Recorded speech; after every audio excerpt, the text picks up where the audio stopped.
In this video, I'll show you how to create a moody opening where a flickering backlight pulses behind the screen before revealing your video in a dramatic way. Start by opening your project in CapCut Mobile and placing your video clip at the beginning of the timeline so the flicker builds tension. Tap on the video clip to select it. From the bottom toolbar, tap on Animation to access the animation settings. Now switch to the In tab, which controls how your video appears at the start. Scroll through the animation list until you find backlight, then apply it.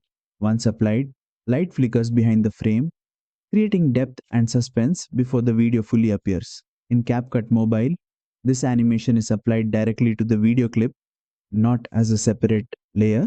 Use the duration slider to control how fast the flicker happens. Shorter duration makes the effect sharp and tense. Longer duration slows it down, adding atmosphere and mystery. Preview the animation and adjust the timing so the flicker enhances your mood. And that's it.